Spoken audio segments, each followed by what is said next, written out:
యాండోయ్ ఎలా ఉన్నారో బ్రహ్మాండంగా ఉండే ఉంటారు. పెళ్లికూరు ఎట్టుకొచ్చేయనండి. ఓ పాల్వి సొబిటాడేరంటే మన పెళ్లికూరులన్నీ చెప్పేస్తానండి. మన గోపు వారు పెళ్లి సందనండి. మన గోపు శ్రీనివాసరెడ్డి గారు శ్రీమతి లలిత అనే చూడమొచ్చటగా ఉండే దంపతులు లేరు. వాళ్ళ అమ్మాయి మన సంజనారెడ్డి పెళ్ళండి. కుటుంబ విలువలు తెలిసిన మంచి అమ్మాయి. ఎప్పుడు సిరినవ్వు సిందించే గడుచు పిల్లండి. మరి మన సంజనారెడ్డిని చేసుకోబోయా రాకుమారుడు ఎవరంటారా? మన అనకాపల్లి వాస్తవ్యులు విల్లూరు మహాలక్ష్మి నాయుడు గారు శ్రీమతి సుధా గారు లేరు. అందరిని ఆప్యాయంగా పలకరించేస్తా ఉంటారు. వాళ్ళ అబ్బాయి మన జోగి నాయుడు అండి. మంచి మనసున్నాడు, సొగసైనడు. మరి వీళ్ళిద్దరికే పెద్దల వివాహం నిశ్చయించారండి. మరి పెళ్లి ఇప్పుడు అంటారా? ఈ నెల నవంబర్ 16వ తారీఖు అనగా శనివారం రాత్రి 9:11 పెళ్లి ఎక్కడంటారా? మన అనకాపల్లి పెంటకోట కన్వెన్షన్ లో అంగరంగ వైభవంగా జరగబోతుందండి. మరి భోజనాలు అంటారా?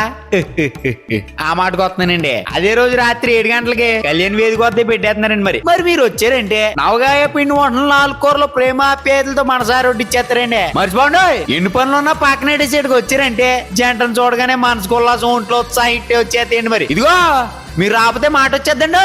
ఇంకా చాలా పెళ్లి పనులు ఉన్నాయండి. ఉంటానండి మరి.